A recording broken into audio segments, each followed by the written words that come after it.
My post apocalyptic shelter levels up infinitely. अध्याय 41। अमीर बनना।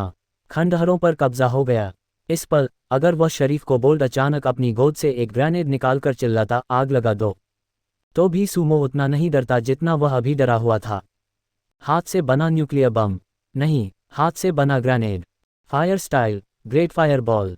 जादू। धरती की फिल्मों, उपन्यासों और एनीमे के अनगिनत सांस्कृतिक प्रभावों ने सूमो को अपने सामने राक्षस के जादुई काम का सामना करने के लिए तैयार नहीं किया था।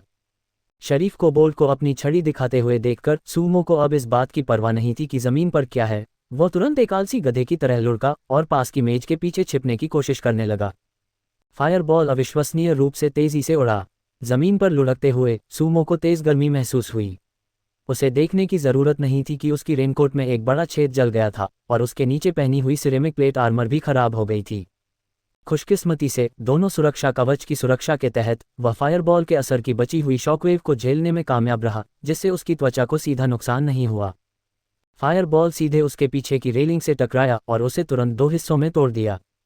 काइनेटिक नुकसान के हिसाब से हालांकि यह फायरबॉल बड़े इलाके वाला एओ नहीं था, लेकिन इसकी सिंगल पॉइंट पावर किसी छोटे विस्फोटक पैकेज से कम नहीं थी। ज्यादा सोचे बिना जैसे ही धमाका खत्म हुआ, सूमो ने तुरंत अपना दूसरा हमला शुरू कर दिया। लोहा गर्म हो तभी मारो, फिर लड़खड़ाओ, फिर थक जाओ। सूमो को नहीं पता था कि कोबोल्ड लगातार फायरबॉल फेंक सकता है या नहीं, लेकिन उसे पता था कि अगर इस स्किल का कूलडाउन होता तो कोबोल्ड जरूर मर जाता, अगर नहीं होता तो वह जरूर मर जाता। ऐसे चुनाव में हिचकिचाने की क्या बात थी। बस देखो मैं तुम्हें कैसे खत्म करता हूं। बाहर निकलने के बाद रोशनी का इस्तेमाल करके सूमो ने तुरंत शरीफ कोबोल्ड का घबराया हुआ चेहरा देखा और उसे कोबोल्ड एक का लकड़ी का भाला पकड़ने की कोशिश करते हुए भी देखा। बस इतना ही, बस इतना ही। आ आ आ आ आ आ सूमो ने अपने हमले के साथ मिलकर अपनी आवाज के हमलों की दूसरी लहर शुरू की।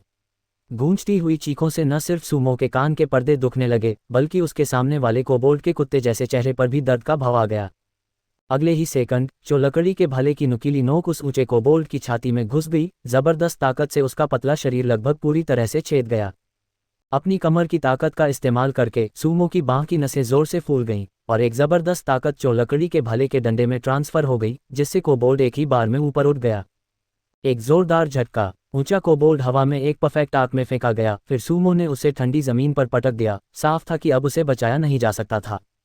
उसने 2 बार जो लकड़ी का भाला बाहर निकालने की कोशिश की, लेकिन पाया कि वह फंसा हुआ था।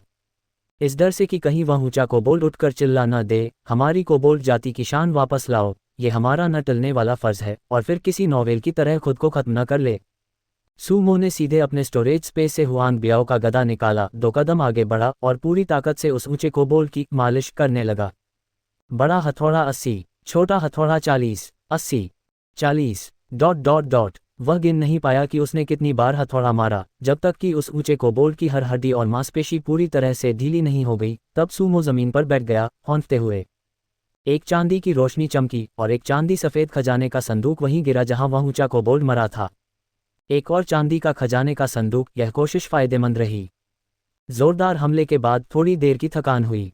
अपनी बाहों से लेकर ऊपरी बाहों तक, फिर कंधों, कमर और जांघों तक, सूमो को लगा कि उसके शरीर का हर हिस्सा दुख रहा है।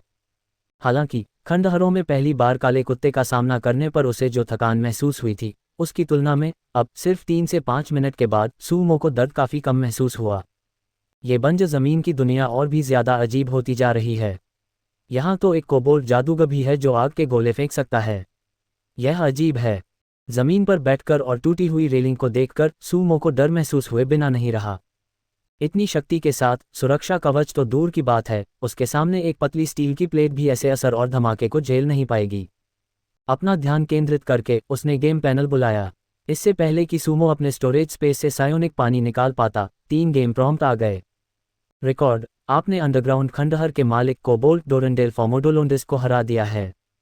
रिकॉर्ड, आप अंडरग्राउंड खंडहर के नए मालिक बन गए हैं। रिकॉर्ड, आपको अंडरग्राउंड खंडहर के पूरे मालिकाना हक मिल गए हैं। तो इस अंडरग्राउंड शेल्टर का कोई मालिक है। पहले आओ पहले पाओ का नियम कैसे तय होता है। अपने सिर के पीछे हाथ फेरते हुए सूमो ने अपने स्टोरेज स्पेस से सायोनिक पानी वाली मिनरल वाटर की बोतल निकाली और एक ही बार में आधा पी गया। जैसे ही सायोनिक पानी अंदर गया, उसके शरीर की थकान और पीठ पर जलन काफी कम हो गई। अपने शरीर को संभालने की कोशिश करते हुए सूमो ने अपना ध्यान केंद्रित किया और फिर से शेल्टर नंबर 2 के चारों ओर देखा। इस बार पहले की तरह नहीं, नए प्रॉम्प्ट दिखाई दिए। रिकॉर्ड, पता चला है कि आप अंडरग्राउंड खंडहर के नए मालिक बन गए हैं। रिकॉर्ड, अब आप डिजास्टर पॉइंट्स का इस्तेमाल करके सभी चीज़ों के गुणों का मूल्यांकन कर सकते हैं। शेल्टर के चारों ओर से तारे की रोशनी के छोटे छोटे कण निकले जो हर बड़ी चीज़ के ऊपर तैर रहे थे। जब भी सूमो किसी चीज़ पर ध्यान केंद्रित करता, एक प्रॉम्प्ट दिखाई देता। रिकॉर्ड, क्या आप इस चीज़ का मूल्यांकन करने के लिए 1 पॉइंट खर्च करना चाहते हैं? नहीं, नहीं, नहीं, कोई मूल्यांकन नहीं, कोई मूल्यांकन नहीं। अपना सिर हिलाते हुए सूमो ने जल्दी से गेम पैनल बंद कर दिया और मूल्यांकन रद्द कर दिया। हर मूल्यांकन का 1 पॉइंट लगता था, एक काला दिल वाला व्यापारी भी ऐसा नहीं करेगा। इसके अलावा उसके पास अभी भी सर्वाइवल सिस्टम से मुफ्त मूल्यांकन था। फिर से अपना ध्यान केंद्रित करके सूमो ने मन ही मन सर्वाइवल सिस्टम को बुलाया और प्रवेश द्वार के पास सबसे बड़ी मेज को देखा जो सबसे ज्यादा क्षतिग्रस्त हुई होगी। हवा में एक काल्पनिक संदेश दिखाई दिया। छोटा hot weapon laser manufacturing machine बहुत ज्यादा खराब। विवरण, एक छोटी हॉट वेपन बनाने वाली मशीन जिसमें cutting, casting, forging, welding, stamping, extrusion और लेजर मोल्डिंग जैसे फंक्शन हैं। कंप्यूटर कंट्रोल्ड, एक बार में मोल्डिंग, क्वालिटी की गारंटी। अभी laser probe, central control computer और बहुत ज़्यादा खराब सर्किट बोर्ड गायब हैं। एफिशिएंसी, सुपर माइक्रो छोटा 36072014140। अपग्रेड दिशा 1, मशीन को रिपेयर करें, मशीन के प्रोसेसिंग तरीके को अपग्रेड करें, मशीन का मटेरियल बदलें, मशीन की एफिशिएंसी बढ़ाएं। सर्वाइवल पॉइंट्स चाहिए 6820। अपग्रेड दिशा 2, मशीन को रिपेयर करें, मशीन का प्रोसेसिंग मोड बदलें, medium hot weapon manufacturing machine में अपग्रेड करें। बढ़ी हुई एफिशिएंसी, बढ़ी हुई क्वालिटी। सर्वाइवल पॉइंट्स चाहिए 35240। एवेल्युएशन, मशीन की सटीकता काफ़ी नहीं है, इसलिए एक ऊंचे साधु के आशीर्वाद की ज़रूरत है। जवान आदमी, तुम्हें एक सच्चे बौद्ध दिल की कमी है। यह एक ही मोल्ड में हॉट वेपन बना सकती है और उन्हें बड़े पैमाने पर बना सकती है। मशीन की खूबियों को हैरानी से देखते हुए सूमो का नॉलेज बेस एक बार फिर से ताज़ा हो गया। अपग्रेड का तरीका बदलने का चुनें। जैसे ही उसने चुपचाप सोचा, पैनल पर खूबियां बदल गईं। छोटा hot weapon laser manufacturing machine बहुत ज़्यादा खराब। एफिशिएंसी, सुपर माइक्रो छोटा 36072014140। Upgrade, repair 3380। Upgrade 960। Efficiency 350। Material 1210। इतना महंगा। डरावने नंबरों को देखकर सूमो ने अपनी जीभ चटकाई, थोड़ा असंतुष्ट महसूस कर रहा था। हालांकि उसने इस चीज़ को रिपेयर करने की कीमत के लिए खुद को मानसिक रूप से तैयार कर लिया था, फिर भी नंबर देखकर उसे थोड़ा चक्कर आ गया। जब उसने अपनी नज़रें दूसरी जगहों पर घुमाईं, तो सूमो को सच में समझ आया कि अमीर और गरीब के बीच के फ़र्क का क्या मतलब होता है। तेल का कुआं खराब। लेवल 3 अलॉय शेल्टर दरवाज़ा खराब। साधारण इलेक्ट्रोमैग्नेटिक कुकवेयर पूरी तरह से खराब। कंपोजिट लिथियम बैटरी खराब। टंगस्टन फिलामेंट बल्ब खराब। हर तरह की चीज़ें, बड़ी और छोटी, ज़मीन पर पड़ी लगभग हर छोटी चीज़ का कोई ना कोई इस्तेमाल था, लेकिन वे सभी खराब हालत में थीं। इस समय अगर कोई अंधेरे में सूमो की आंखों को देख पाता, तो उन्हें ज़रूर सूमो की आंखों में एक्साइटमेंट की चमक दिखती। मैं अमीर हो गया, मैं अमीर हो गया। सूमो को अपने दिमाग से लगातार खुशी की ज़बरदस्त भावना महसूस हो रही थी और डोपामाइन के तेज़ी से निकलने से दर्द भी कम हो गया था। ओह, और वह बगी, नीचे खड़ी बगी का ख्याल, अगर वह ज़्यादा खराब नहीं हुई है और चलाने लायक है, तो इस सोच ने सूमो को नई एनर्जी से भर दिया। वह तेज़ी से उस जगह गया जहां उस बड़े कुत्ते के सिर वाले मॉन्स्टर ने अपना खजाना छोड़ा था और उसने दूसरा चांदी का खजाना खोला जो उसने इस दुनिया में आने के बाद देखा था। बदला हुआ गिरगिट आम लोगों के लिए मुश्किल था, लेकिन इस कुत्ते के सिर वाले मॉन्स्टर की तुलना में वह साफ तौर पर एक छोटा खतरा था। किस्मत से कुछ फ़ायदा हुआ। रोशनी की एक चमक के साथ 2 नोटिफिकेशन की आवाज़ें आईं। रिकॉर्ड, आपको रिसोर्स एटलस एलिमेंट्री 1 मिला है। रिकॉर्ड, आपको शार्प तरबूज चाकू तारांकन 1 मिला है। एक एटलस। ये चीज़ बढ़िया है। सिर्फ एक मॉन्स्टर एटलस ने ही उसे पूरी तरह से सुरक्षा का एहसास दिलाया और उसका पहला सोने का खजाना भी। सूमो बहुत खुश था और उसने तुरंत अपनी स्टोरेज स्पेस में खोजा और उसे एक कोने में पहले खरीदे गए मॉन्स्टर एटलस जैसी एक हॉटकवर किताब मिली। रिसोर्स एटलस को क्रश करके इस्तेमाल करने के बाद और नए दिखाई देने वाले रिसोर्स स्कैनिंग फंक्शन को खोलने के बाद सूमो जल्दी समझ गया कि रिसोर्स एटलस का इस्तेमाल कैसे करना है। मॉन्स्टर एटलस की तरह रिसोर्स एटलस में भी हर दिन 3 स्कैनिंग के मौके थे। यूज़र को सेंटर में रखकर 1 किलोमीटर के दायरे में यह अपने आप मौजूद रिसोर्स का पता लगाएगा और फिर उन्हें इंटरफेस पर दिखाएगा। अभी एलिमेंट्री रिसोर्स में आम चीज़ें जैसे पत्थर, लकड़ी, लोहे का अयस्क, तांबे का अयस्क, साथ ही कम आम चीज़ें जैसे नेचुरल गैस, सल्फर, सोने का अयस्क, चांदी का अयस्क, नमक का अयस्क, शोरा का अयस्क और तेल शामिल थे। कुल मिलाकर ये डेवलपमेंट के शुरुआती स्टेज में रिसोर्स खोजने के लिए बहुत मददगार था। सिर हिलाते हुए सूमो ने पेज बंद किया और दूसरी चीज, एक बड़ा चाकू, निकालकर उसकी जांच की। दुर्भाग्य से थोड़ा तेज होने के अलावा उस माचेटी में कोई खास खूबी नहीं थी और उसे सिर्फ एक आम चाकू ही माना जा सकता था। सिर्फ ये रिसोर्स एटलस ही काफ़ी है। आखिरकार इसे दिन में 3 बार इस्तेमाल किया जा सकता है, जो बहुत किफ़ायती है। माचेटी पकड़े हुए सूमो ने कुछ ही तेज चालों में उस बड़े कुत्ते के सिर वाले मॉन्स्टर की छाती काट दी और फंसा हुआ चोलकड़ी का भला निकाल लिया। हालांकि इन कुत्ते के सिर वाले मॉन्स्टर्स का नाम इंसान था, लेकिन उनके 2 पैरों पर चलने के अलावा उनकी अंदरूनी शारीरिक बनावट इंसानों से बहुत अलग थी। इसके अलावा म्यूटेशन की प्रक्रिया के दौरान ऐसा लगा कि कुत्ते के सिर वाले मॉन्स्टर्स ने अपनी प्राकृतिक प्रतिभाएं, जैसे कि सूंघने की ज़बरदस्त शक्ति और फुर्ती भी खो दी थी। इसके बजाय उन्हें रहस्यमयी जादू और औजारों का सीधा इस्तेमाल करने से लड़ाई में बोनस मिला। रुको, मुझे इन 2 कुत्ते के सिर वाले मॉन्स्टर्स को मारने के बाद ही अथॉरिटी मिली। क्या इसका मतलब यह नहीं है कि मेरे आने से पहले उन्होंने किसी बिल्ली जैसे जानवर से लड़कर और जीतकर अथॉरिटी हासिल की थी? साथ ही जब वे पहली बार आए थे तो वे ज़मीन पर कुछ ढूंढ रहे थे। क्या ऐसा हो सकता है कि टूल मशीन से गायब लेज़र प्रोब को वे अपने कैंप में ले गए हों? ज़मीन पर बिल्ली के फर और शेल्टर के बाहर पहाड़ी पर पड़े निशान सहित कई सुराग जुड़े हुए थे। ये सभी इस बात का इशारा कर रहे थे कि पहले यहाँ एक ज़बरदस्त लड़ाई हुई थी। धत तेरे की, उन्हें यहाँ कुछ मिला। कुत्ते के सिर वाले मॉन्स्टर्स को अथॉरिटी मिल गई और दूसरी तरफ वाला हार गया और मर गया होगा, लेकिन अब कोई लाश नहीं है। उनके साथी ज़रूर यहाँ रहे होंगे। अगर उन्हें पता चला कि यह कमीना कुत्ता सिर वाला मॉन्स्टर गायब है और वे यहाँ ढूंढने आए तो मुसीबत हो जाएगी। पल भर में सूमो को कभी महसूस नहीं हुआ था कि उसका दिमाग इतना अच्छा काम कर रहा है, लेकिन उसी समय बेचैनी की एक तेज़ भावना भी उमड़ पड़ी। सुरक्षा की भावना -1000। मैं यहाँ ज़्यादा देर नहीं रुक सकता। भले ही मेरे पास इस बगी के लिए फ्यूल होता, लेकिन नीचे का पूरा इलाका पानी से भरा हुआ है, इसलिए मैं इसे बाहर नहीं निकाल सकता। इस तथाकथित खजाने की रखवाली करने के लिए यहाँ रुकना तो बस मौत का इंतजार करना होगा। ये समझते ही सूमो ने तुरंत नीचे बगी की खूबियों को देखने का विचार छोड़ दिया। कुत्ता सिर वाले मॉन्स्टर की नस्ल इस बगी को खजाना नहीं मानती थी और उन्हें यह भी नहीं पता होगा कि इसका इस्तेमाल कैसे करना है। उनकी नज़र में यह शायद सिर्फ कचरे का एक बड़ा टुकड़ा था। उसने जल्दी से अपने स्टोरेज स्पेस से लकड़ी की 4 यूनिट निकाली, क्राफ्टिंग पैनल खोला और 1 पॉइंट खर्च करके एक लकड़ी का बैरल बनाया। उस कुलीन कुत्ता सिर वाले मॉन्स्टर के पास जाकर, जिसे टुकड़ों में तोड़ दिया गया था, सूमो ने अपनी ताकत लगाई और उस कुलीन कुत्ता सिर वाले मॉन्स्टर को लकड़ी के बैरल में फेंक दिया। फिर वह वापस मुड़ा, नंबर 1 कुत्ता सिर वाले मॉन्स्टर को घसीट कर लाया और उसे भी बैरल में डाल दिया। पूरे बैरल को उसके अंदर की चीज़ों के साथ अपने स्टोरेज स्पेस में रखने के बाद सूमो ने आसपास की चीज़ों को देखा। हालांकि वह हिचकिचा रहा था, लेकिन वह उन्हें लेने का विचार फिलहाल छोड़ सकता था। कुछ छोटी चीज़ें ढूंढने के बाद जिन्हें वह ले जा सकता था और उन्हें उठाने के बाद सूमो छेद के नीचे पहुंचा। जैसे ही वह ऊपर चढ़ने वाला था, उसने ज़मीन पर खून के धब्बे देखे और उसे एक और विचार आया।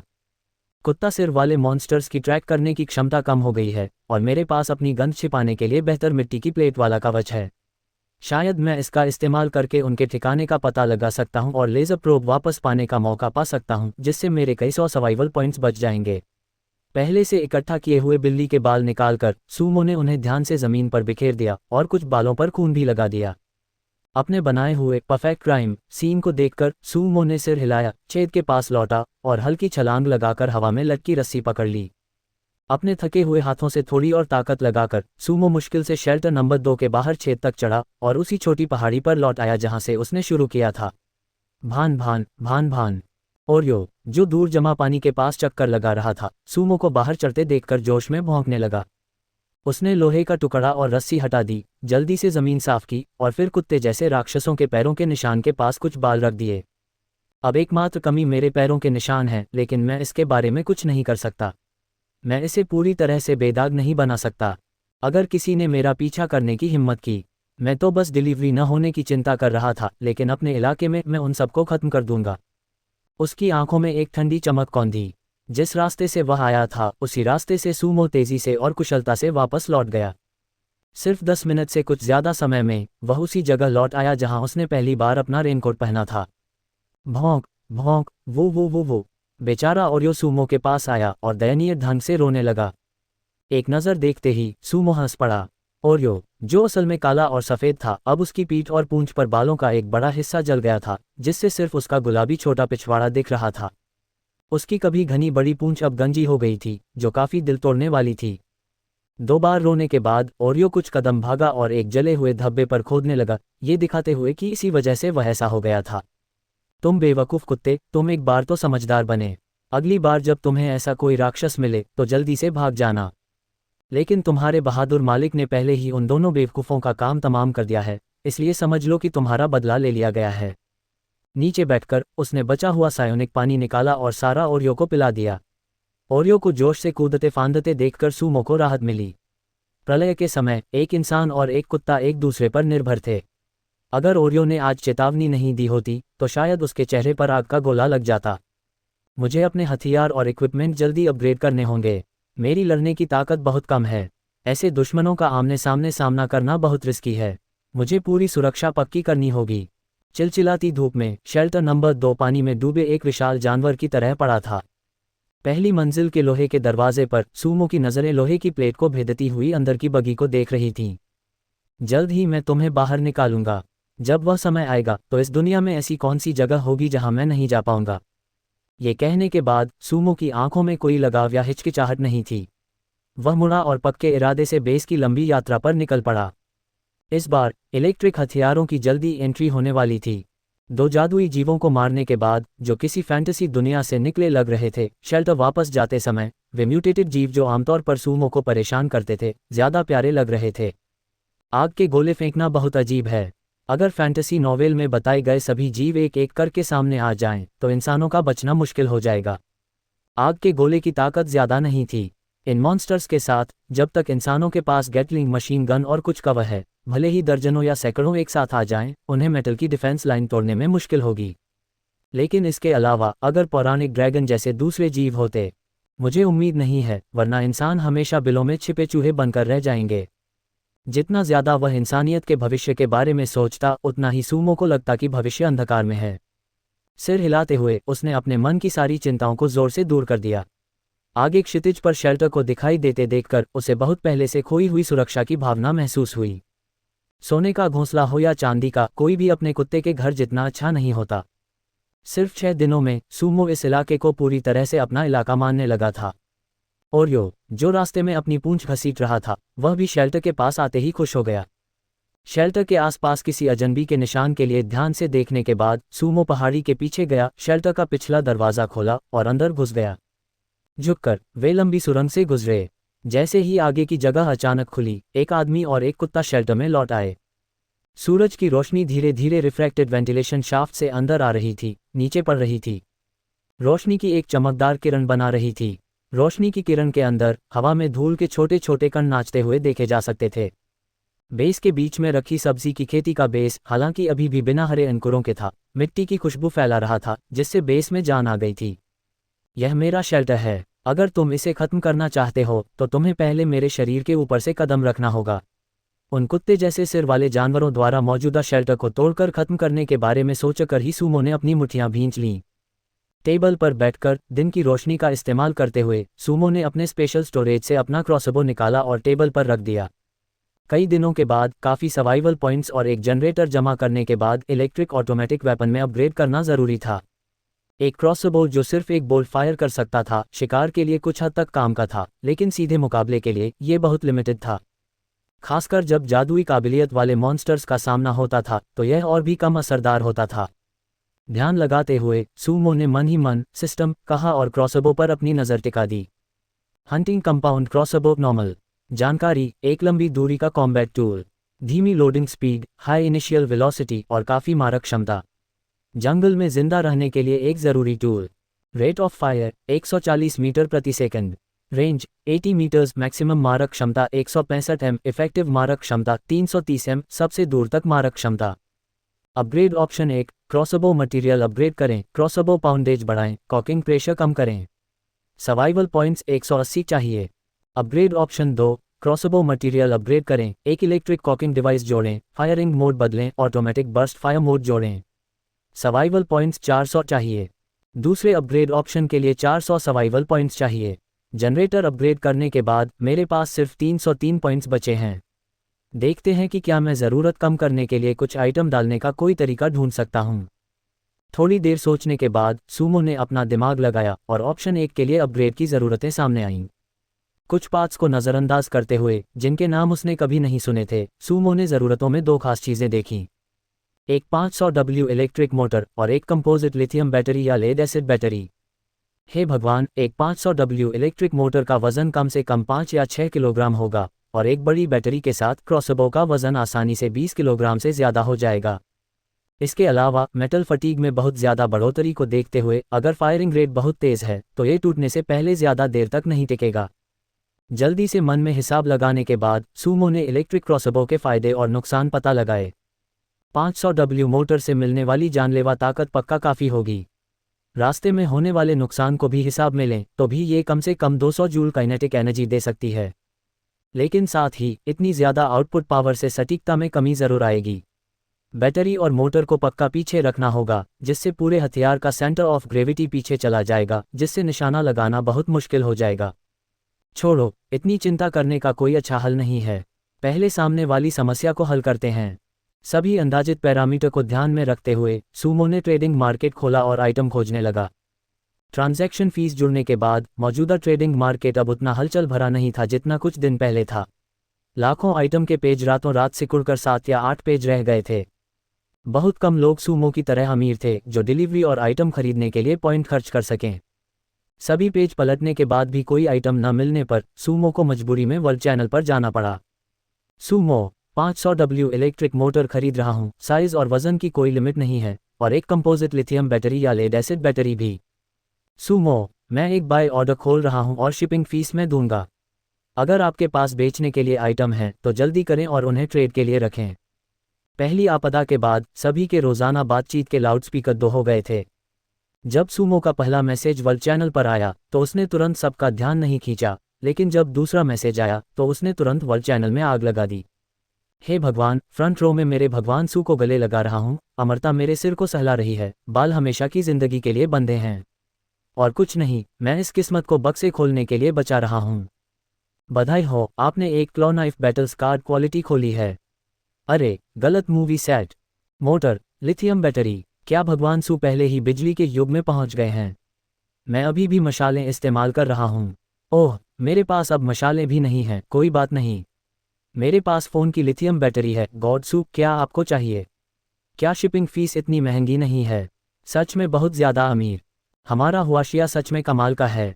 विदेशी सूमो अच्छा नहीं है, लेकिन हमारा हुआशिया सूमो अच्छा है। जैसे जैसे समय बीतता गया, ज़्यादा से ज़्यादा लोग वर्ल्ड चैनल पर आने लगे, सिर्फ सूमो के मैसेज की पहली झलक पाने के लिए।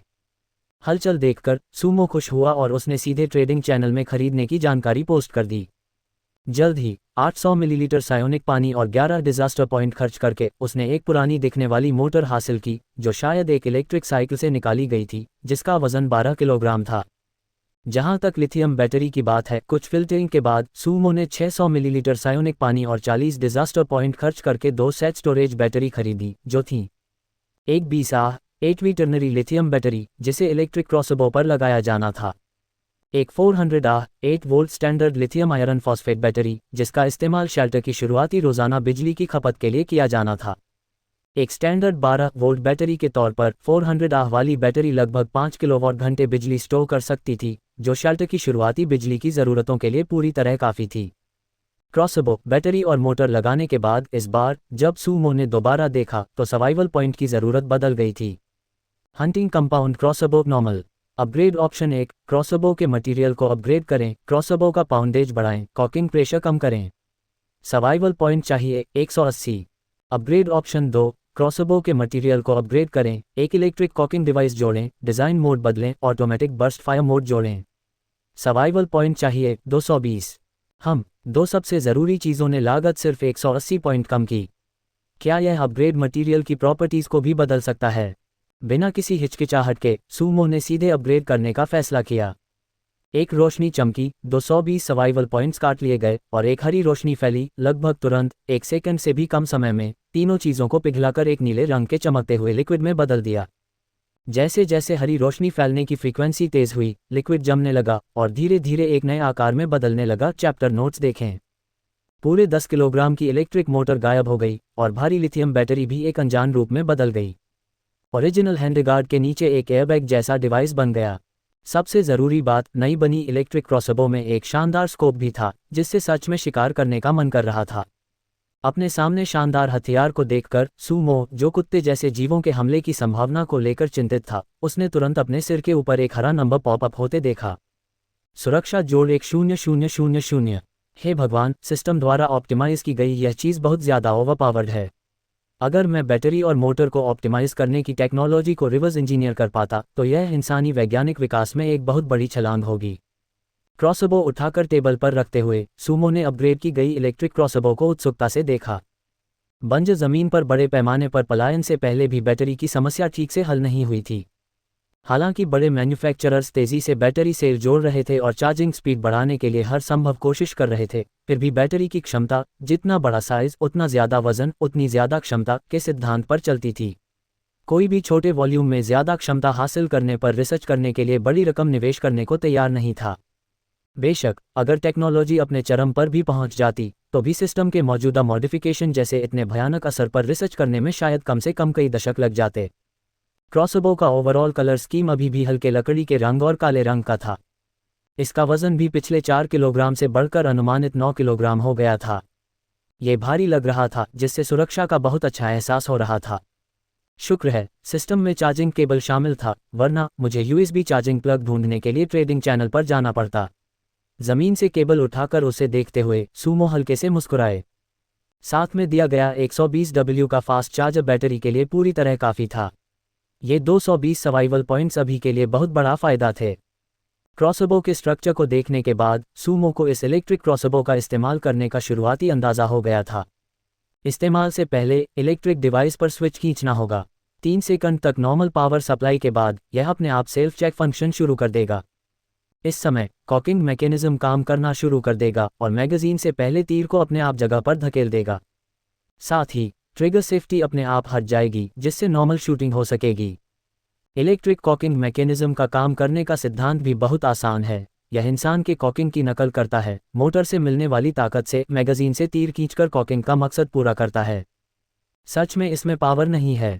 लगता है मुझे चार्जर देने का मतलब ये बताना है कि इसे चार्ज करो। 2 बार स्विच दबाने के बाद सूमो बड़बड़ाए, लेकिन उनके चेहरे पर बेकाबू खुशी थी। अभी बेस में इंजन और डीजल होने की वजह से जिस चीज़ की उन्हें कमी नहीं थी वह थी बिजली। एक बार जब हुआक्सिया शेल्टर के ब्लूप्रिंट तैयार हो जाएंगे तो वह तार लगाने और आज उठाए गए टूटे हुए लाइट बल्ब को टेस्ट करने की कोशिश कर सकता था। वूश वूश हवा निकालने और स्टार्टर मोटर जोड़ने के बाद जनरेटर कंपन के साथ जोर से गरजा और पावर गेज में हलचल दिखी। भौंक। ओरियो, जो अभी भी जमीन पर लेटा हुआ था, अपनी मुलायम पूंछ जलने से दुखी था, वह चौंक गया। वह जमीन पर लेटा हुआ जनरेटर को घूर रहा था। कोई बात नहीं, यह अच्छी बात है। अगर भविष्य में कोई बेस में आता है तो तुम्हें इसकी पूरी तरह से रक्षा करनी होगी। ओरियो को कुछ बार दिलासा देने के बाद सूमो स्टोरेज एरिया की ओर मुड़े और वह पावर स्ट्रिप निकाली जो उन्हें पहले टीवी ढूंढते समय मिली थी। जब पावर स्ट्रिप को जनरेटर से जोड़ा गया और उसकी इंडिकेटर लाइट लाल हो गई, उस पल सूमो इतना खुश हुआ कि उसकी आंखों में आंसू आ गए। सभ्यता के लिए एक बहुत बड़ी छलांग। मैंने कभी नहीं सोचा था कि मैं, सूमो, एक दिन अरबों लोगों से आगे हो जाऊंगा। धन्यवाद सुपरिवार के पूर्वजों, आपके आशीर्वाद के लिए। बिजली का आना सिर्फ खाने, कपड़े, घर और ट्रांसपोर्ट में ही तरक्की नहीं थी, बल्कि मनोरंजन में भी थी। इससे भी ज़रूरी, ये ताकत का प्रतीक था और सुरक्षा का दूसरा नाम था। वह जल्दी से दोनों पावर सोर्स ले आया और उन्हें सेट किया। सबसे पहले बड़ी 400 लिथियम आयरन फॉस्फेट बैटरी को उसकी खास चार्जिंग केबल से जोड़ा। थोड़ी देर बाद ये पक्का करने के बाद कि आउटपुट ठीक है, सूमो ने इलेक्ट्रिक क्रॉसबो को पावर से जोड़ा। कम रोशनी वाले शेल्टर में 2 चार्जिंग लाल लाइटें टिमटिमा रही थीं, साथ में जनरेटर की हल्की गड़गड़ाहट भी थी। जब से वह इस कयामत की दुनिया में आया था, तब से ऐसा सुकून कभी नहीं मिला था। परिचित आवाज़ें सुनते हुए सूमो ने अपनी आंखें बंद कर लीं और बिस्तर पर लेट गया। चुपचाप इसे महसूस कर रहा था, धीरे धीरे नींद में चला गया। उसके सपने में उसकी बंद आंखों के सामने दृश्य दिखाई देने लगे।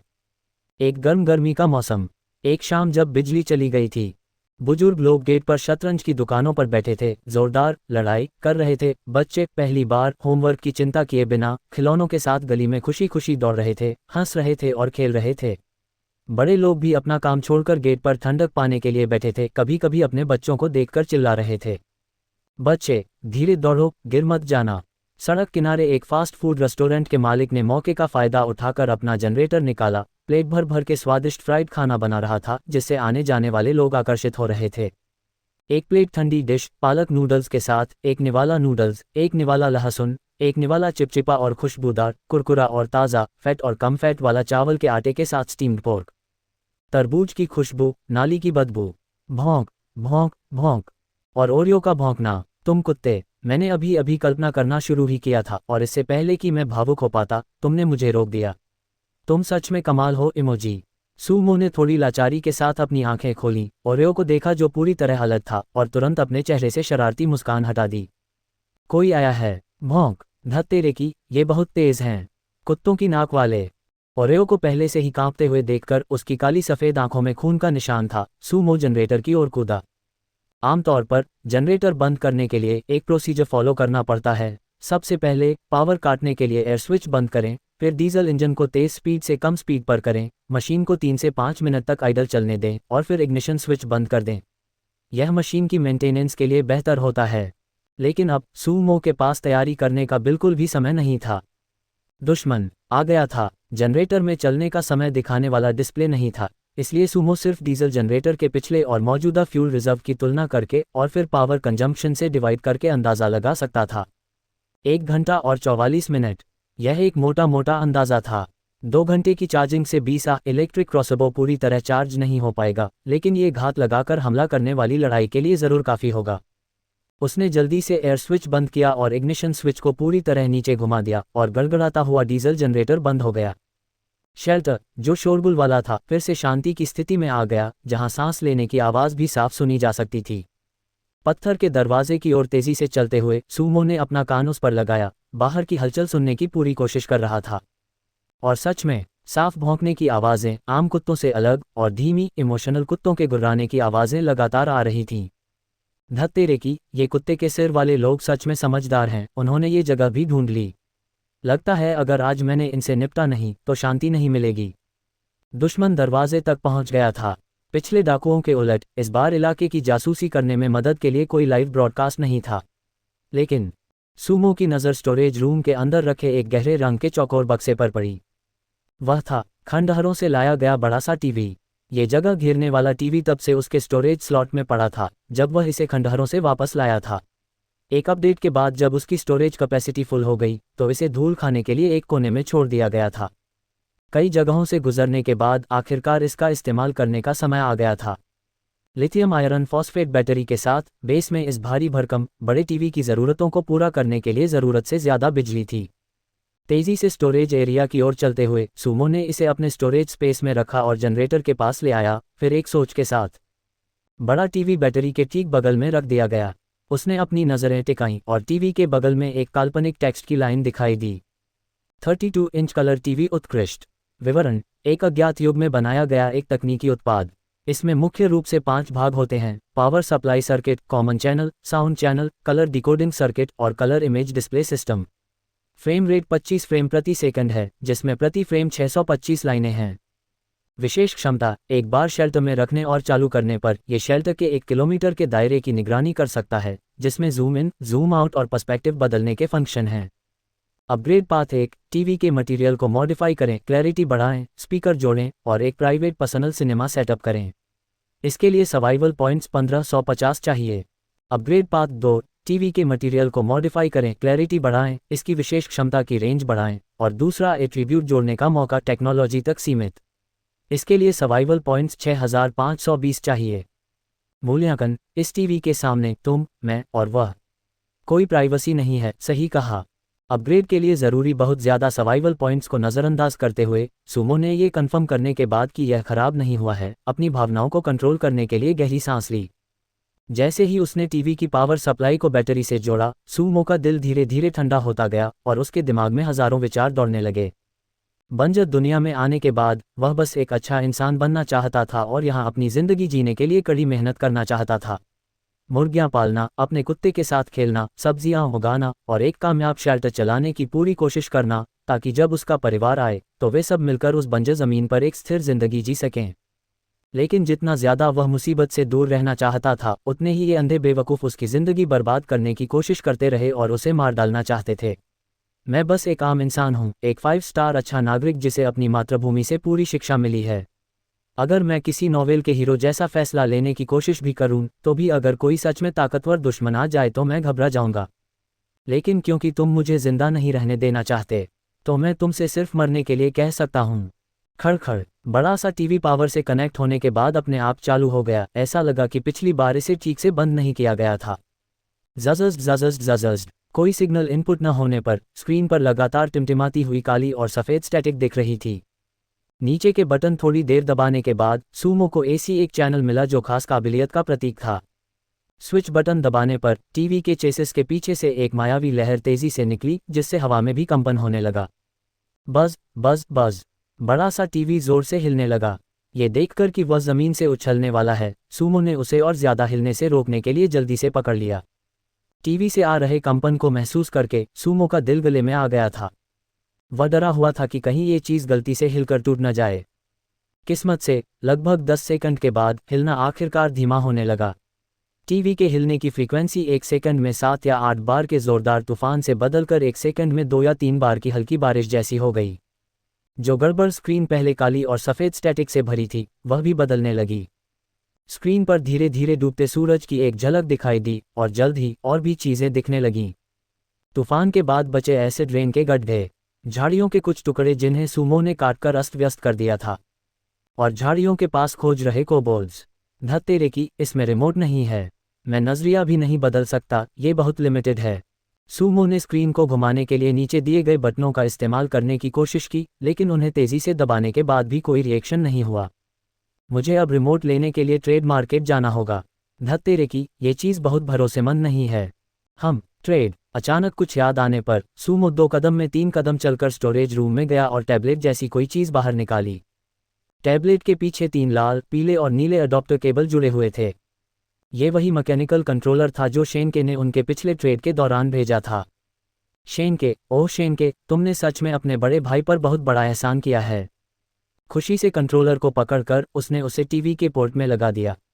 स्क्रीन पर एक झिलमिलाहट हुई। सूमो ने कंट्रोलर पर एक बटन दबाया और सच में तस्वीर हिलने लगी। रिमोट सेंसिंग गेम खेलने की तरह। जब तक ये शेल्टर के 1 किलोमीटर के दायरे में था, कुछ भी उस बड़े बट वाले टीवी की निगरानी से बच नहीं सकता था। उसने व्यू को झाड़ियों के पास कोबोल्ड स्क्वाड की ओर खींचा और जूम इन किया। सूमो को एक कोबोल्ड वॉरियर के दांतों से साफ न हुए मांस के रेशे भी दिख रहे थे। 1, 2, 3, 4, कुल मिलाकर 4 कोबोल्ड वॉरियर हैं जिनके पास भाले हैं। जिनके पास लाठी है, वे कोबोल्ड मेज होने चाहिए। वे सिर्फ 2 हैं। ऐसा लगता है कि कोबोल्ड जाति में मेज का अच्छा स्टेटस है। दोनों मेज में से हर एक 2 कोबोल्ड वॉरियर्स का नेतृत्व कर रहा था और ज़मीन को ध्यान से खोज रहे थे। उनकी आंखों से सूमो को पता चल गया कि उसका शेल्टर एक्सपोज हो गया है।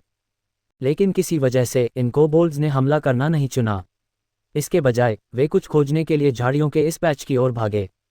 क्या वे बीमार हैं? कई बार यह कंफर्म करने के बाद कि ये बेवकूफ़ सच में कुछ ढूंढ रहे थे, सूमो ने तुरंत अपना आर्मर पहनना शुरू कर दिया। रेनकोट में एक बड़ा छेद जल गया था। इसे रिपेयर करने के लिए 10 सर्वाइवल पॉइंट्स खर्च करने के बाद उसने आर्मर की दोनों परतें पहन लीं।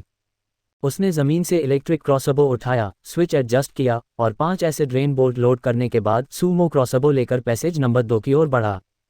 ओरियो तेज़ी से उसके पीछे पीछे आया। बेवकूफ़ कोबोल्ड्स। हालांकि उन्होंने इंसानों जैसा व्यवहार सीख लिया है, लेकिन उनकी चलने की स्पीड एक तेज़ी से दौड़ने वाले एडल्ट जितनी भी तेज़ नहीं है। इस दूरी पर वे मर जाएंगे। शेल्टर का पिछला दरवाज़ा खोलकर ओरियो को बाहर निकालकर सूमो ने एक टैक्टिकल प्लान बनाना शुरू किया।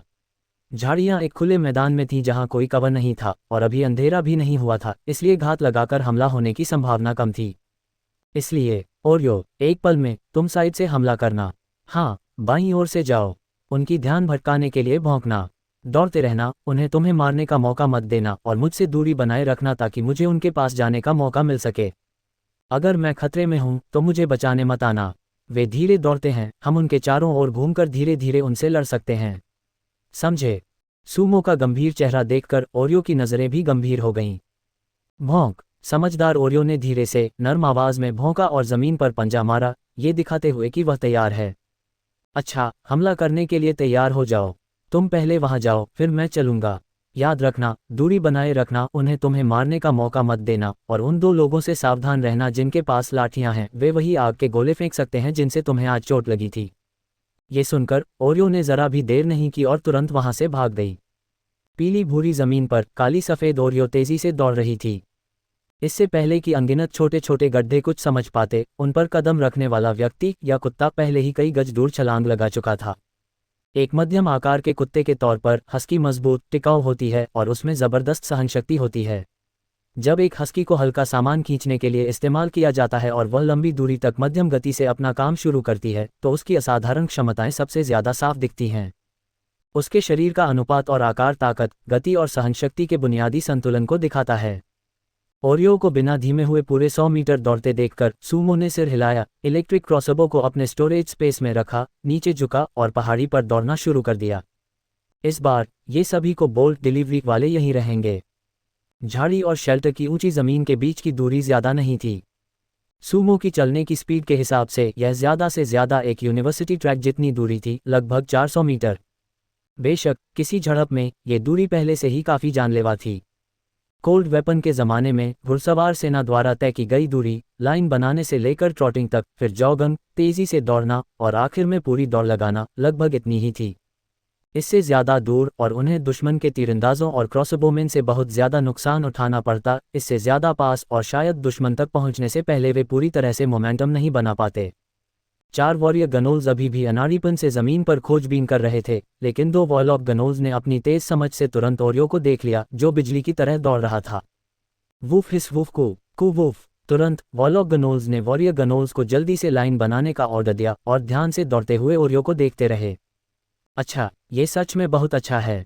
थोड़ी देर देखते रहो, मेरी तरफ ध्यान मत दो।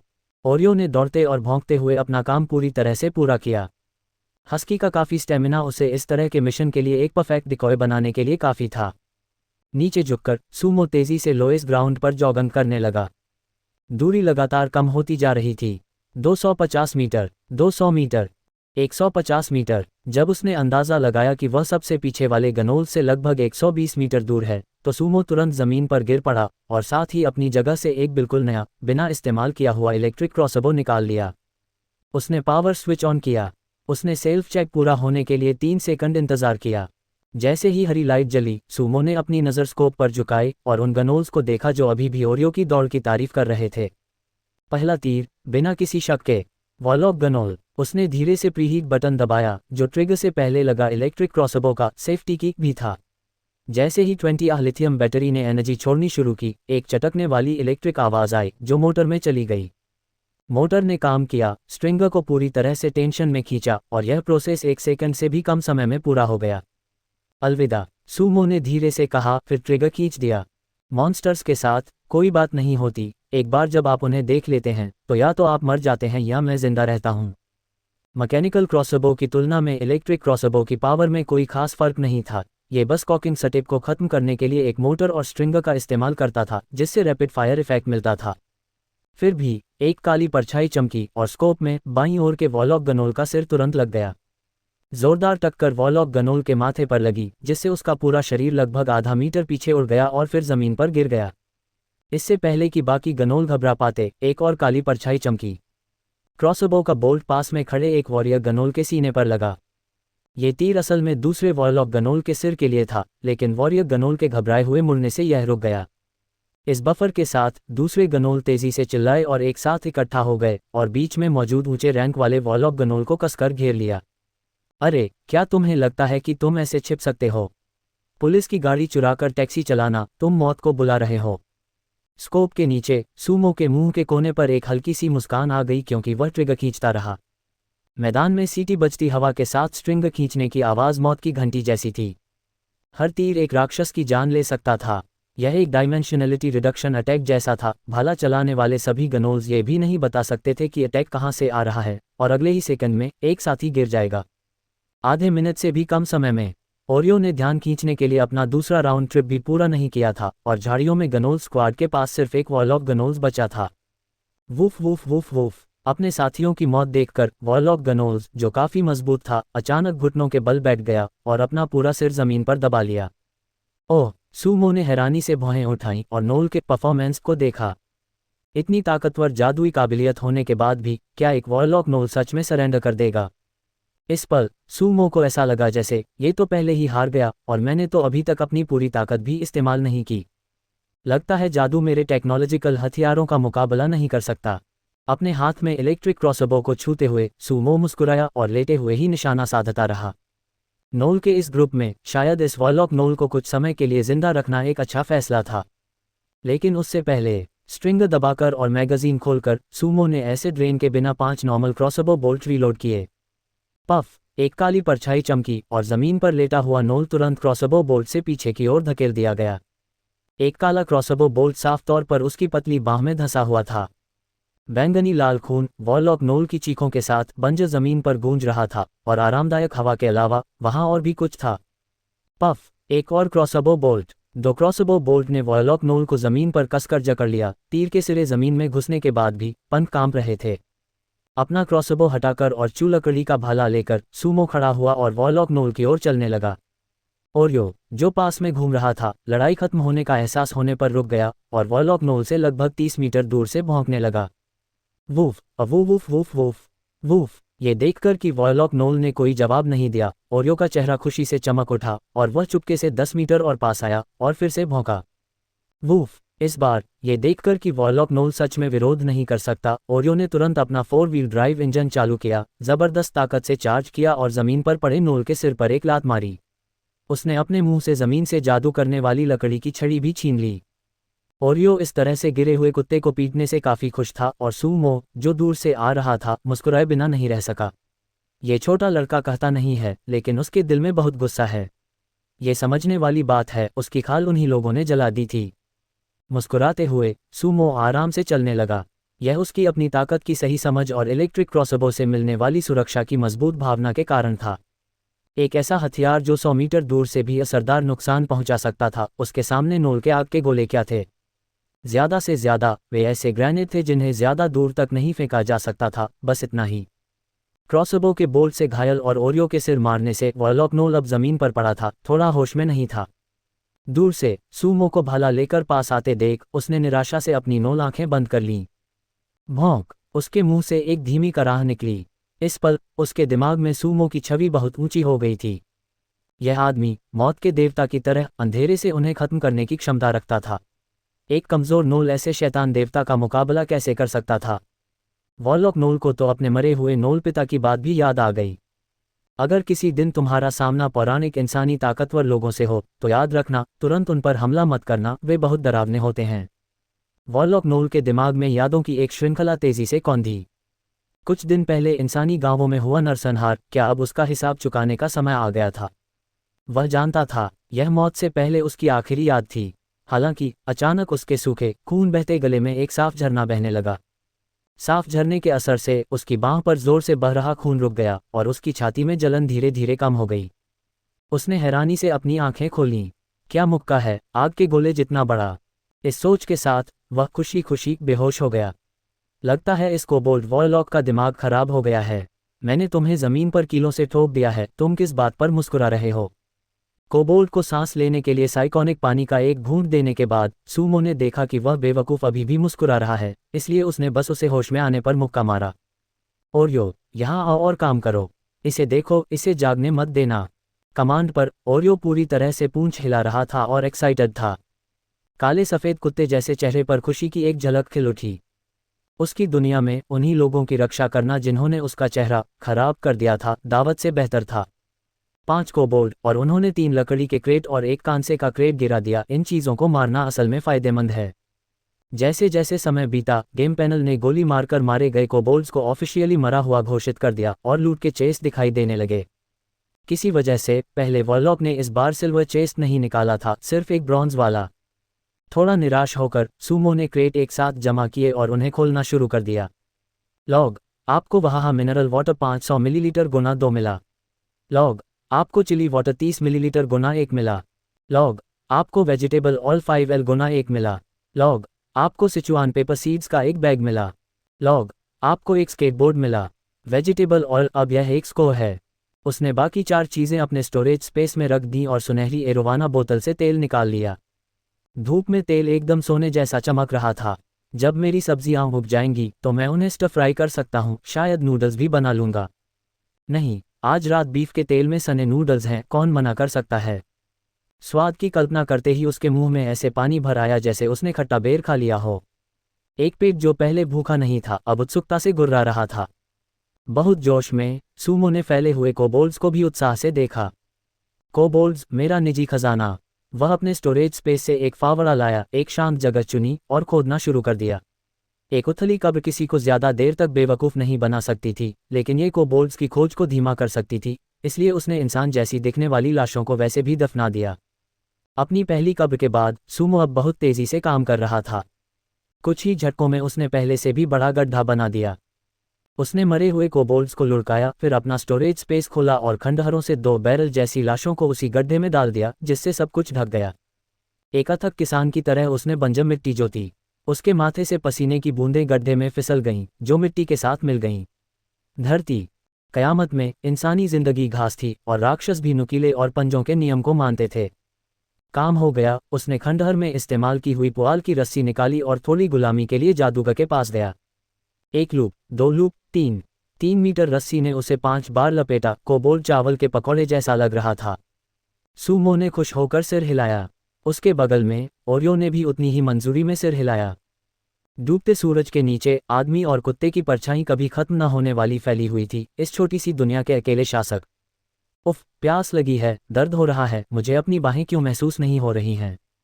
मॉन्टी के दिमाग में एक धुंधलापन भर गया। उसने अपनी पलकें जबरदस्ती खोलीं जो शीशे से भारी लग रही थीं।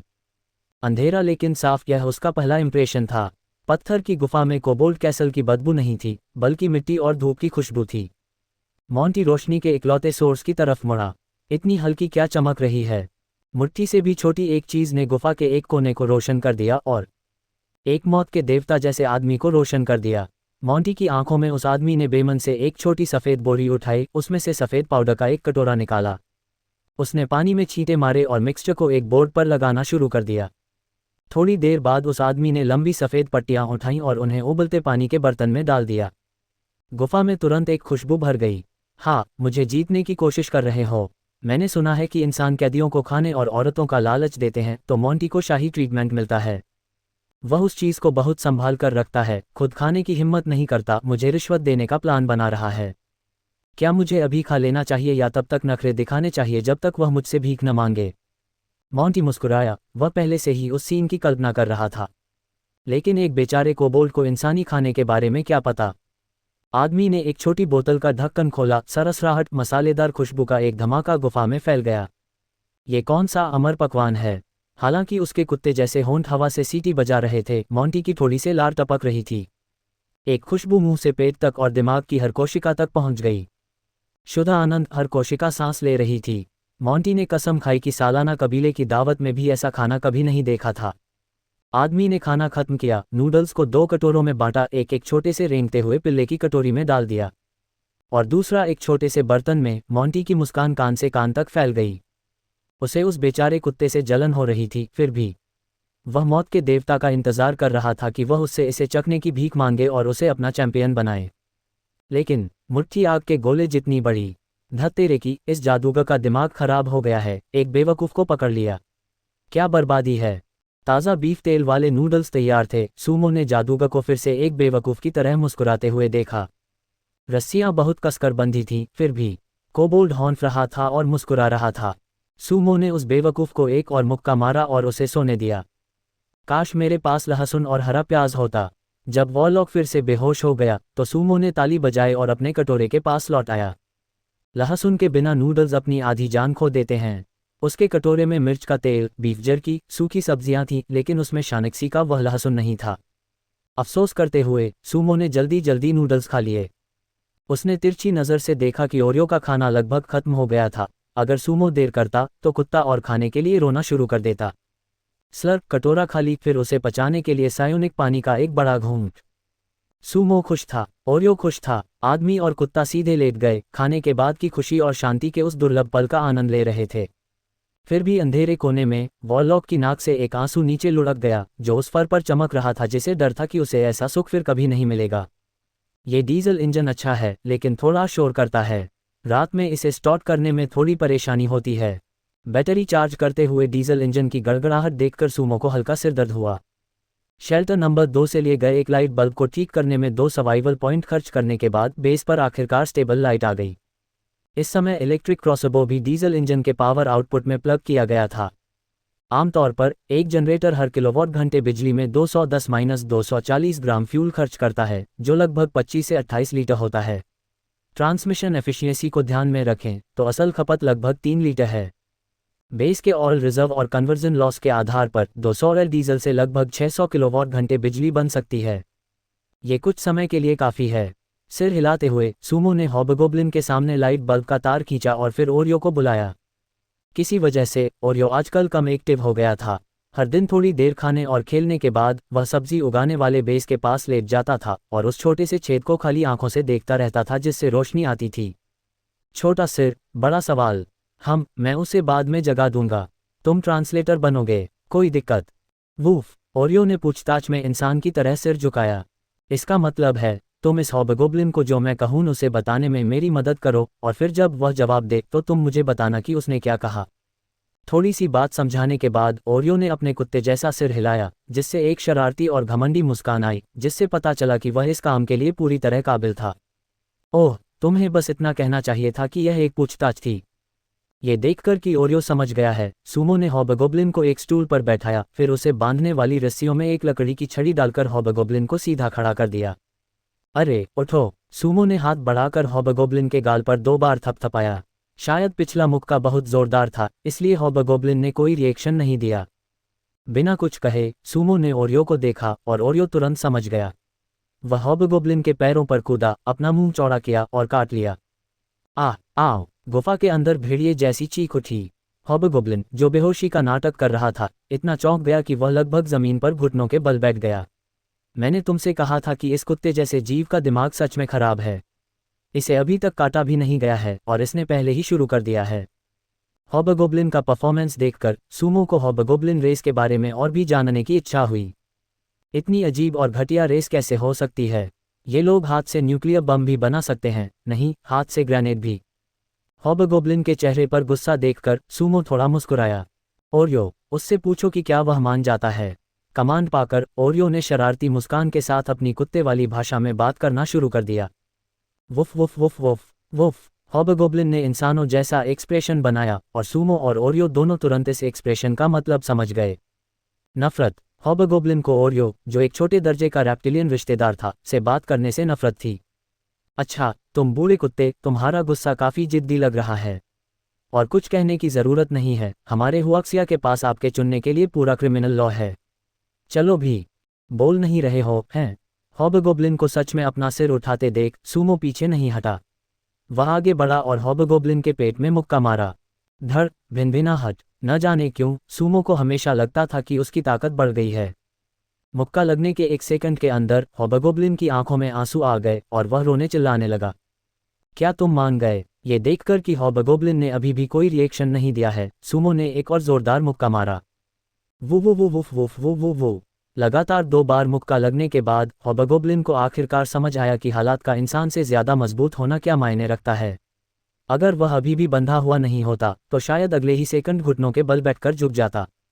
ओरियो, जो उनके पास था, उसने भी इस समय अपनी ठुड्डी ऊपर उठाई। हालांकि उसे अभी भी हॉबगोब्लिन की तरफ देखना था, लेकिन उसकी नफरत भरी नज़र और बढ़ गई। तुम्हारी हिम्मत है घूरने की? एक मुक्का। सच में, किसान के 3 मुक्के थोड़े मीठे थे। इस बार हॉबगोब्लिन ने अब और विरोध करने की हिम्मत नहीं की। वह रोता रहा और बार बार सिर हिलाकर अपनी हार मान ली। हालांकि सूमो ने बिना किसी हिचकिचाहट के एक और मुक्का मारा। माफ़ करना, मुझे नोनफू स्प्रिंग पसंद नहीं है, मुझे ये बाव पसंद है। वूफहा। पास में लेटा हुआ ओरियो सूमो की बातें सुनकर और हैरान हॉबगोब्लिन को देखकर इतना हंसा कि उसकी सांस फूल गई। ओरियो, उसे समझाओ कि फकिंग सरप्राइज का क्या मतलब है। हॉबगोब्लिन के दर्द भरे, सिकुड़े हुए कुत्ते जैसे चेहरे को देखकर सूमो ने आखिरकार राहत की गहरी सांस ली। हालांकि यह हॉबगोब्लिन ईमानदार लग रहा था, लेकिन असल में वह दिल से ओरियो को नीचा समझता था और सूमो की तरफ उसकी नज़र में भी थोड़ी नफरत थी। अगर सामान्य तहज़ीब काम नहीं करती तो सिर्फ एक ही रास्ता था, पहले तहज़ीब फिर दफनाना। किस्मत से 4 मुक्कों के बाद हॉबगोब्लिन काफ़ी आज्ञाकारी हो गया। उससे पूछो कि वह यहाँ क्यों आया था, क्या वह खास तौर पर मुझे ढूंढ रहा था। Woof woof woof woof woof woof woof woof hiss woof. Oreo और हॉबगोब्लिन को बात करने में संघर्ष करते हुए देखकर जैसे कि एक बोली में बात कर रहा हो और दूसरा मंदारिन में, सूमो सिर्फ अपना माथा रगड़ सकता था और किनारे इंतजार कर सकता था। एक आसान वाक्य को समझाने में ओरियो को पूरे 4 या 5 मिनट लग गए। वूफ, तुम कह रहे हो कि वह मुझे नहीं ढूंढ रहा था। ओरियो का सिर हिलाना और हॉबगोब्लिन के चेहरे पर असली भाव देखकर सूमो को इसके बजाय सिर दर्द होने लगा। उससे पूछो कि वह हमारी झाड़ी में चुपके से क्या ढूंढ रहा था। सूमो ने शुरू में सोचा था कि हॉबगोब्लिन ने उसका पीछा किया है, लेकिन अब ऐसा नहीं लग रहा था। लगता है मैं ज्यादा सावधान था। शायद हॉबगोब्लिन ने चीज़ों को खोजने के लिए कई टीमें भेजी थीं और यह खास छोटी टीम बस मुझसे टकरा गई। थोड़ी देर सोचने के बाद सूमो ने ओरियो के बातचीत के नतीजों का इंतजार करने का फैसला किया। इस बार बातचीत और भी लंबी चली, लगभग 10 मिनट तक। भौंकते भौंकते ओरियो का मुंह सूख गया था, तब जाकर उसे आखिरकार जानकारी मिली। Woof woof. ये देखकर कि सूमो समझ नहीं पा रहा है, ओरियो बस इधर उधर पड़ी चीज़ों के ढेर की ओर भागा, उनमें छानबीन की और आखिरकार अपने मुंह में एक लकड़ी की छड़ी उठा ली। ये ठीक वही औजार था जिसका इस्तेमाल हॉबगोब्लिन जादू करने के लिए करता था। क्या इस लकड़ी की छड़ी में कुछ गड़बड़ है? लेकिन सिस्टम इसके एट्रीब्यूट्स को बिल्कुल भी स्कैन क्यों नहीं कर पा रहा है? लकड़ी की छड़ी उठाकर और उसे लाइट बल्ब के नीचे रखकर सूमो ने उसे ध्यान से देखना शुरू किया। शेल्टर नंबर 2 में ही उसने उस जादुई छड़ी की जांच की थी जिसका इस्तेमाल हॉबगोब्लिन जादू करने के लिए करता था। आखिरकार कौन जादूगर बनने की इच्छा नहीं रखता? दुर्भाग्य से इस जादुई छड़ी में न केवल कोई एट्रीब्यूट्स नहीं थे, बल्कि इसमें एक झटके में आग के गोले फेंकने की क्षमता भी नहीं थी। अब ओरियो के कहने पर सूमो ने फिर से ध्यान से देखा और तुरंत कुछ गड़बड़ महसूस हुई। लकड़ी की छड़ी के ऊपर एक छोटा सा छेद था, जैसे लकड़ी से सील किया गया हो, जो साफ तौर पर प्राकृतिक रूप से नहीं उग सकता था। लकड़ी की छड़ी को अपनी नाक के पास पकड़कर सूमो ने अपने हाथ से हवा की और हवा के झोंके से छड़ी से आने वाली गंध को अपनी नाक के नीचे इकट्ठा किया। ये गंध उसके दिमाग में एक जानी पहचानी याद घूम गई। लकड़ी की छड़ी को महसूस करते हुए सूमो को छड़ी के निचले केंद्र में एक और बटन जैसी चीज मिली। उसने उसे धीरे से दबाया और लकड़ी की छड़ी के ऊपर का सील किया हुआ छेद खुल गया, जिससे और भी तेज गंध निकली। क्या ये बारूद है? खुशबू को सील करने वाले छोटे छेद को खोलने के बाद जो खुशबू तुरंत बाहर निकली, उससे सूमो तुरंत सामग्री का पता लगा पाया। गन पाउडर, या ज्यादा सही कहें तो ब्लैक पाउडर। उसने लकड़ी की छड़ी से काले दानों को सावधानी से टेबल पर डाला और सल्फर की बहुत तेज गंध फैल गई। कोबोल्ड्स को अपना तथाकथित फायरबॉल स्पेल कास्ट करने के लिए ब्लैक पाउडर की जरूरत होती है। यह अचानक जानकारी मिलने पर सूमो को यह कुछ अविश्वसनीय लगा। पहले शेल्टर नंबर 2 में कोबोल्ड जादूगर ने अपना फायरबॉल स्पेल कास्ट करने से पहले अपनी लकड़ी की छड़ी घुमाई थी। उस समय सूमो ने सोचा था कि यह कास्टिंग मोशन या लकड़ी की छड़ी की कोई खास विशेषता है। उसने कभी कल्पना भी नहीं की थी कि कोबोल्ड्स को फायरबॉल कास्ट करने के लिए भी साइंस का पालन करना पड़ता है। तो जिस चीज़ की कोबोल्ड्स तलाश कर रहे थे वह ब्लैक पाउडर था। सूमो की बड़बड़ाहट सुनकर ओरियो ने जल्दी से सिर हिलाया, ये बताते हुए कि सूमो की समझ बिल्कुल सही थी। टेबल के सामने बंधा हुआ कोबोल्ड सूमो को ब्लैक पाउडर डालते हुए देखकर अपनी किस्मत के आगे हार मान गया और बड़बड़ाता रहा। ओरियो और कोबोल्ड के बीच बातचीत को नज़रअंदाज करते हुए सूमो ने गेम पैनल खोला, रिसोर्स स्कैन चुना और रिसोर्स ऑप्शन में ब्लैक पाउडर बनाने के लिए ज़रूरी कच्चे माल की जांच की। रिकॉर्ड, खिलाड़ी की मौजूदा जगह से 465 मीटर दक्षिण पूर्व में एक छोटी सल्फर खदान का पता चला है। रिकॉर्ड, आज का इस्तेमाल 2/3। जैसा कि उम्मीद थी, आज वे इसी तरह की प्राकृतिक सल्फर खदान की तलाश में आए थे। सूमो के चेहरे पर कोई भाव नहीं था क्योंकि उसके विचार दूर तक चले गए थे। सल्फर निकालने की आधुनिक तकनीकों में अनगिनत बार सुधार किया गया है, जिसमें पेट्रोलियम के एटमॉस्फेरिक और वैक्यूम डिस्टिलेशन, कैटालिटिक क्रैकिंग, हाइड्रोक्रैकिंग और डिलेड कोकिंग जैसे कदम शामिल हैं, जिसके बाद पेट्रोलियम में सल्फाइड को अलग करके सल्फर वाला गंदा पानी बनाया जाता है। गंदे पानी से सल्फर रिकवर किया जाता है और तैयार सल्फर बनाया जाता है। हालांकि इस तकनीक के बिना पुराने समय में जो लोग सल्फर बनाना चाहते थे, उन्हें प्राकृतिक सल्फर खदानों को खोजने का तरीका खोजना पड़ता था, जैसे कि शेल्टर के पास वाली। 2, उन्हें पाइराइट को पिघलाकर सल्फर निकालना पड़ता था। ये तथ्य कि कोबोल्ड्स में सल्फर खदानों का पता लगाने और उनका पता लगाने की क्षमता है, ये साबित करता है कि वे पहले ही साइंस के किनारे तक पहुंच चुके हैं। इस बात की बहुत ज़्यादा संभावना है कि उन्हें पहले से ही पता है कि ये कॉम्पोनेंट जब कुछ खास अनुपात में मिलाए जाते हैं तो एक एम्प्लीफाइंग गन पाउडर बनाते हैं जो जादू से कैटलाइज होने पर फायरबॉल की शक्ति को बढ़ा देता है। वूफ। जब सूमो सोच रहा था तब ओरियो ने दूसरी तरफ कोबोल्ड से बात पूरी की और वापस आ गया। ओरियो ने फिर से उस ब्लैक पाउडर की ओर इशारा किया जिसे सूमो ने बाहर निकाला था, फिर दूर की ओर इशारा किया और आखिर में कोबोल्ड की ओर इशारा किया। क्या तुम कह रहे हो कि वह हमें उस जगह ले जाने को तैयार है जहां कोबोल्ड जनजाति माइनिंग कर रही है? ओरियो ने सिर हिलाया। मेरे पास यहाँ सल्फर माइन है, लेकिन गन पाउडर बनाने के लिए मुझे अभी भी पर्याप्त पोटेशियम नाइट्रेट चाहिए, जो साल्टपीटर का मुख्य कॉम्पोनेंट है। शायद कोबोल्ड जनजाति ने पहले ही एक बड़ी साल्टपीटर माइन खोज ली है। क्या मुझे जाना चाहिए? सूमो चुपचाप सोचने लगा। आग्नेयास्त्रों के गोला बारूद बनाने के लिए ब्लैक पाउडर बिल्कुल ज़रूरी था। अगर वह आखिरकार छोटे आग्नेयास्त्र टूल मशीन की मरम्मत कर पाता तो गोला बारूद के लिए कच्चा माल भी एक बड़ी कमी होती। अभी भी बड़बड़ाते हुए कोबोल्ड को देखकर सूमो निर्णायक रूप से आगे बढ़ा और कोबोल्ड को एक स्टनिंग फिस्ट से मारा। मुझे निश्चित रूप से जाना होगा। बाकी सब कुछ एक तरफ, अकेले कोबोल्ड्स द्वारा गिराए गए खजाने के बक्से ही एक बड़ा इनाम है। इसके अलावा मुझे उनके ठिकाने की भी जांच करनी है, नहीं तो उन्हें पास में रखना हमेशा एक टिक टिक करता टाइम बम होगा। थोड़ी देर सोचने के बाद सूमो ने अपना फैसला किया। बाहर आसमान पहले ही अंधेरा हो रहा था। शेल्टर के चारों ओर का जायजा लेने के बाद सूमो आगे बढ़ा। उसने कोबोल्ड को बांधने वाली रस्सियों को दोबारा चेक किया, उसे गुफा के एक कोने में घसीटा, ओरियो को रात भर पहरा देने का निर्देश दिया और फिर अपने छोटे बिस्तर पर लौट आया। सर्वनाश में, एक बार अंधेरा होने के बाद कोई आमतौर पर केवल शेल्टर के अंदर ही रह सकता था। उसने लाइट बल्ब को पास खींचा और उसे बंद कर दिया। जनरेटर की गड़गड़ाहट सुनते हुए सूमो धीरे धीरे सो गया। सर्वनाश कैलेंडर 7 जनवरी। आपने एक जनरेटर रिपेयर किया जिससे टेक्नोलॉजिकल सिविलाइजेशन का लेवल बढ़ा, सर्वाइवल पॉइंट्स जोड़ 1-0। आपने अंडरग्राउंड खंडहरों का एक सेट खोजा, जोड़ 5। अंडरग्राउंड खंडहरों की खोज करते समय आपका सामना एक दुश्मन से हुआ और आपने उसे निर्णायक रूप से हरा दिया, सर्वाइवल पॉइंट्स जोड़ 1-0। आपने अपना पहला इलेक्ट्रिक हथियार बनाया जिससे लड़ने की शक्ति बहुत बढ़ गई, सर्वाइवल पॉइंट्स जोड़ 5। आपने आसानी से 5 कोबोल्ड्स को मार डाला जिससे भरपूर इनाम मिले, सर्वाइवल पॉइंट्स जोड़ 5। आपने अपना पहला कैदी हासिल किया, सर्वाइवल पॉइंट्स जोड़ 5। होस्ट के सर्वाइवल माहौल को स्कैन किया जा रहा है, सर्वाइवल पॉइंट्स का मूल्यांकन जारी है। आज आपको 62 सर्वाइवल पॉइंट्स मिले। अंतिम निपटान, सर्वाइवल पॉइंट्स जोड़ 102। बचे हुए सर्वाइवल पॉइंट्स 175। सुबह न सिर्फ सिस्टम से अच्छी खबर आई बल्कि गेम पैनल के प्राइवेट मैसेज सेक्शन में शेनके का मैसेज भी ब्लिंक कर रहा था। बिस्तर के किनारे बैठे सूमो ने कोने में बैठे कोबोल्ड को देखा जिसे ओरियो ने सख्ती से काबू में रखा हुआ था और राहत की सांस लिए बिना नहीं रह सका। ये पहली बार था जब कोई अजनबी शेल्टर में रात भर रुका था और वह अजनबी एक कोबोल्ड था। वह पूरी रात ठीक से सो नहीं पाया था, इस डर से कि कहीं कोबोल्ड कोई बेरहम इंसान न हो जो चुपके से मन में गुस्सा पाले हुए हो और बाद में शेल्टर में आग लगा दे। चैट पैनल में शेनके का मैसेज खोलकर सूमो ने अपनी नज़रें उस पर टिकाईं। शेनके, सूमो, मेरे छोटे चाचा ने तुम्हारा ब्लूप्रिंट बनाना पूरा कर लिया है। ये ट्रेड लिंक है, जब तुम जागो तो बस इस पर क्लिक कर देना। अगर ब्लूप्रिंट के बारे में कोई सवाल हो तो मुझसे कभी भी पूछ सकते हो। मैसेज के नीचे एक ट्रेड आइटम जुड़ा हुआ था जो सिर्फ उन दोनों को दिखाई दे रहा था। 2 डिजास्टर पॉइंट्स देने के बाद एक रोशनी चमकी और ब्लूप्रिंट स्टोरेज स्पेस में आ गया।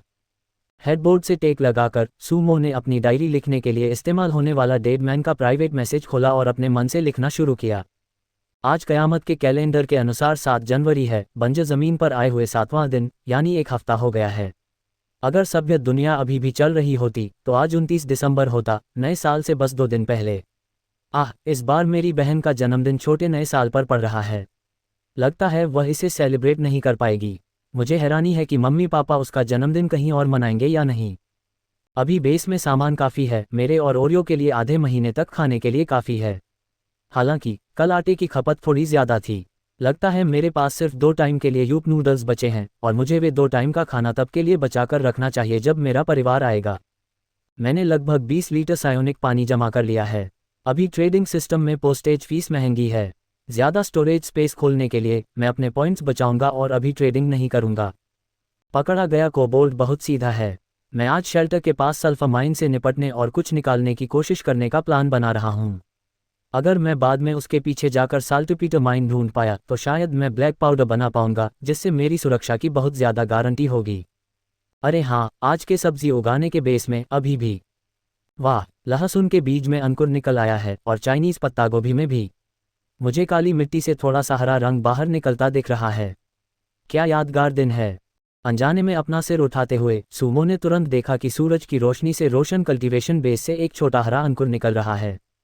यह हरा सरप्राइज स्वर्ग से मिले तोहफे जैसा लगा, जिसने तुरंत सूमो की सुबह की थकान दूर कर दी। जल्दी से कपड़े पहनकर सूमो कल्टीवेशन बेस की ओर भागा और ध्यान से देखने के लिए नीचे बैठ गया। जहां लहसुन का बीज दबाया गया था, वहां से एक छोटा सा हरा अंकुर निकला था। शहर में बहुत कम लोग लहसुन उगाने के लिए लहसुन के बीज का इस्तेमाल करते हैं। हर कोई मिट्टी में लहसुन की कलियां दबाता है, जो तेजी से बढ़ती हैं और कम देखभाल की ज़रूरत होती है। इसलिए ये पहली बार था जब सूमो ने लहसुन के बीज से कुछ उगते हुए देखा था। दूसरी तरफ चाइनीज पत्ता गोभी की ग्रोथ और भी ज़्यादा हिम्मत बढ़ाने वाली थी। इसमें एक छोटा हरा तना था जिसमें 2 पत्तियां थीं, जो नाखून के साइज की थीं। यह एक छोटी चाइनीज पत्ता गोभी जैसी दिख रही थी, जो सफ़ेद और मुलायम लग रही थी। इस हिसाब से 1 महीने से भी कम समय में चाइनीज पत्ता गोभी का एक बैच उग जाना चाहिए। इससे समय लगभग आधा कम हो जाएगा। हरे पौधे उम्मीद की तरह कल्चर मीडियम में, पनाह में और सूरज की रोशनी में पनपते हैं। सूमो की उम्मीदों को लेकर वे अंकुरित हुए।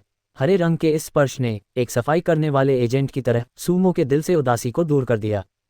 जब तक लोगों में उम्मीद है, मैं इस कयामत में कैसे जिंदा नहीं रह सकता।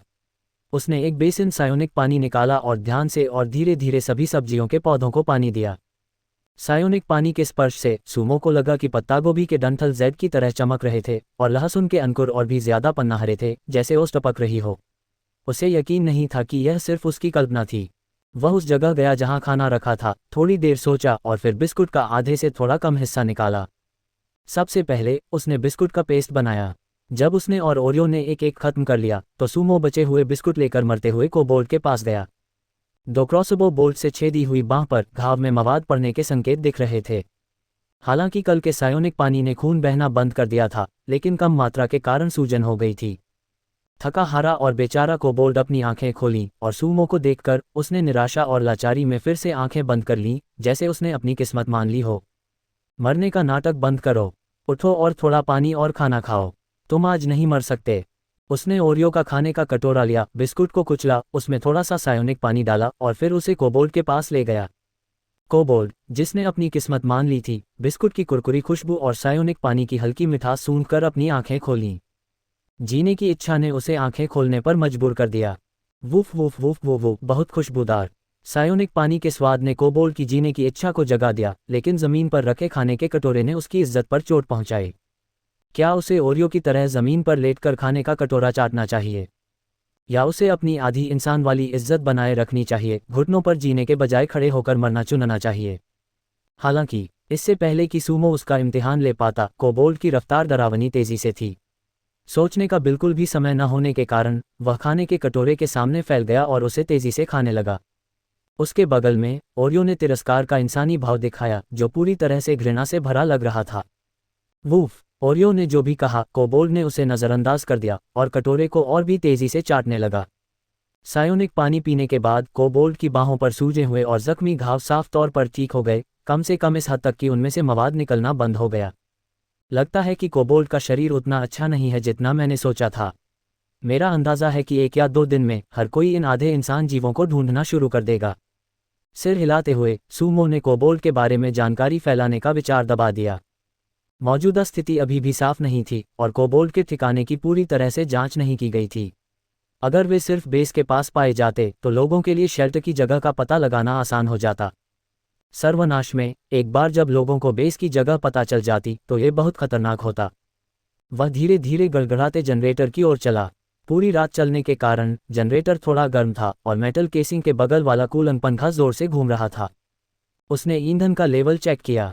क्योंकि यह सबसे कम पावर पर चल रहा था, इसलिए इसने रात भर में लगभग 2 से 3 लीटर डीजल खर्च किया था। 400 आह लिथियम आयरन फॉस्फेट बैटरी पूरी तरह से चार्ज थी और इलेक्ट्रिक क्रॉसबो की इंडिकेटर लाइट लाल से हरी हो गई थी। डीजल जनरेटर को बंद करने के निर्देशों का सख्ती से पालन करने के बाद सूमो ने अपने स्टोरेज स्पेस का इस्तेमाल करके सभी छोटी मोटी चीज़ों को इलाके के बीच में इकट्ठा करना शुरू कर दिया। रोशनी की एक चमक के साथ शेन के द्वारा भेजा गया डिज़ाइन ब्लूप्रिंट उसके हाथ में आ गया। वह उसे टेबल पर लाया, लाइट बल्ब को पास खींचा और पूरे ब्लूप्रिंट को बेस में फैला दिया। सूमो ने इसे ध्यान से देखा। ब्लूप्रिंट जटिल नहीं था, नहीं, यह कोई ऐसा डायमेंशनल ड्राइंग था जिसे केवल इंजीनियरिंग का ज्ञान या अनुभव रखने वाला व्यक्ति ही समझ सकता था। कुल 2 शीट थी। एक शेन यतियान द्वारा डिज़ाइन किए गए शेल्टर का हवाई नज़ारा था। दूसरी में हर कमरे का घना लेआउट और ओरिएंटेशन दिखाया गया था, साथ ही कुछ छोटे मोटे डिटेल्स भी थे जिनका अनुरोध सुमो ने किया था। हालांकि सुमो ने अपना ध्यान केंद्रित किया और ब्लूप्रिंट को घूर कर देखा, और सच में सिस्टम के सामने ब्लूप्रिंट के गुण सामने आ गए। अंडरग्राउंड शेल्टर ब्लूप्रिंट उत्कृष्ट विवरण। शेन यतियन, जो एक सेमी सीनियर आर्किटेक्ट हैं, द्वारा डिज़ाइन किया गया एक आर्किटेक्चरल ड्राइंग। इसका डिज़ाइन बहुत ही शानदार और बेहतरीन है, जो सभी जगह का पूरी तरह से इस्तेमाल करता है। हालांकि यह एकदम सही क्वालिटी का होना चाहिए था, लेकिन क्योंकि डिज़ाइनर ने जगह के इस्तेमाल में बहुत ज़्यादा परफेक्शन लाने की कोशिश की, इसलिए इसकी क्वालिटी एक लेवल कम हो गई।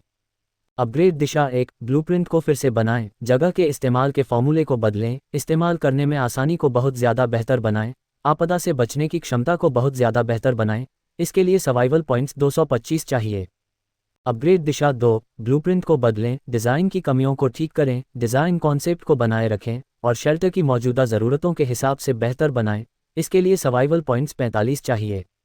इवैल्यूएशन, इसके डिज़ाइन को फॉलो करें और सही जगह पर सिर्फ एक छोटा सा हैंड ग्रेनेड रखने से आपका शेल्टर तुरंत खंडहर में बदल जाएगा। सच में शेन यतियन भी 100% परफेक्शन हासिल नहीं कर पाए। आखिरकार सोचने के लिए सच में बहुत सारी चीज़ें हैं। जहाँ तक जगह के इस्तेमाल में परफेक्शन लाने की बात है, मुझे उससे कोई दिक्कत नहीं है, लेकिन सिस्टम के इवैल्यूएशन का क्या मतलब है? टेबल पर बैठे हुए सुमो सिस्टम के इवैल्यूएशन को खाली नज़र से देख रहा था। उसे यह समझने में बहुत समय लगा कि सिस्टम क्या कहना चाह रहा था। दुनिया जितनी ज़्यादा तबाही वाली और वीरान होती जा रही थी, लोग उतना ही ज़्यादा सोचने लगते थे। एक अजीब सी भावना ने सुमो को बहुत बेचैन कर दिया। उसने अपना सिर हिलाया और इस भावना को दूर भगा दिया। इस दुनिया में ऐसा लगता है कि सिर्फ कुछ ही लोगों पर भरोसा किया जा सकता है। शायद जैसे जैसे समय बीतेगा और जैसे जैसे आपदाएं बढ़ेंगी, लोगों का ये ग्रुप भी। उसकी नज़रें भटक गईं और सुमो को ऐसा लगा जैसे कोई काला हाथ ऊपर शेल्टर को अदृश्य रूप से ढक रहा हो। जो शेल्टर देखने में बहुत मजबूत लग रहा था, वह एक छोटे से हैंड ग्रेनेड से खंडहर में बदल जाएगा। उन खंडहरों में सुमो खुद होगा, उसकी बहन, उसके माता पिता। मुझे शेल्टर के डेवलपमेंट में तेज़ी लानी होगी। शुक्र है, अभी मैं बाकी सबसे आगे होना चाहिए। जितना ज़्यादा वह भविष्य में ऐसी त्रासदी होने के बारे में सोचता, सुमो की मुट्ठियाँ उतनी ही कस जातीं। यह इंसान डरावना है। इसका ऑरा हमारे कोबोल्ड किंग से भी ज़्यादा प्रभावशाली है। जोड़ों के चटकने की आवाज़ से पास में बिस्किट का पेस्ट चाट रहा कोबोल्ड डर गया और उसने अपना काम रोक दिया और आवाज़ निकालने की हिम्मत नहीं की। उसने ब्लूप्रिंट पर बेसिक स्ट्रक्चर को ध्यान से देखना जारी रखा, यह एनालाइज करते हुए कि समस्याएं कहाँ हैं, और फिर दोनों ब्लूप्रिंट को सपाट रख दिया। उसने अपना सिर हिलाया, सभी उलझे हुए विचारों को अपने दिमाग से निकाल दिया। मैं अपग्रेड डायरेक्शन 2 चुनता हूँ, सुमो ने धीमी आवाज़ में कहा। जैसे ही उसकी आवाज़ खत्म हुई, उसके शरीर से एक हरी रोशनी निकली जो ब्लूप्रिंट पर चमक रही थी। सफ़ेद कागज़ पर काली स्याही जिंदा हो गई, पन्नों पर जिंदा स्याही की आत्माओं की तरह नाचने और कूदने लगी। 3 से 5 सेकंड तक नाचने के बाद हरी रोशनी के कंट्रोल में स्याही शांत हो गई। कागज़ पर मिलकर एक ऐसा ब्लूप्रिंट बनाया जो पहले जैसा दिखता था, लेकिन करीब से देखने पर बहुत अलग था। भले ही सुमो को इस समय ये समझ नहीं आया कि क्या बदला है, लेकिन नए ब्लूप्रिंट पर लाइनें निस्संदेह पहले से कहीं ज़्यादा स्मूथ थीं। ऐसा लगता है कि सिस्टम की शक्ति शेन यतियन जैसे सीनियर आर्किटेक्ट की तुलना में कहीं ज़्यादा है। रोशनी की एक चमक के साथ नए ब्लूप्रिंट के एट्रीब्यूट सुमो की आंखों के सामने आ गए। Underground shelter blueprint perfect. विवरण: 8 सुविधाओं वाला एक परफेक्ट ग्रेड ब्लूप्रिंट। ब्लूप्रिंट के अनुसार बनाया गया। इसमें इंटरमीडिएट भूकंप प्रतिरोध, इंटरमीडिएट सुरक्षा, लो लेवल इंसुलेशन और हाई लेवल विस्तार क्षमता हो सकती है। सुविधाएं: 3 स्टेज शेल्टर, प्रवेश और निकास मार्ग, फसल उगाने का कमरा, पिछला दरवाज़ा, master bedroom, secondary bedroom, tertiary bedroom, micro research centre, warehouse, रहने का सामान वेयरहाउस, हथियार और उपकरण वेयरहाउस, विविध सामान वेयरहाउस, माइक्रो कमांड और कंट्रोल सेंटर, ऊर्जा वितरण कक्ष, लिविंग रूम। मूल्यांकन: कोबोल्ड, अगर मैं आर्किटेक्ट बनूं तो मैं शेल्टर को गोल बनाना चाहूँगा। क्यों? फिर यह भयानक दानव राजा मुझे अब कोने में नहीं फंसा पाएगा।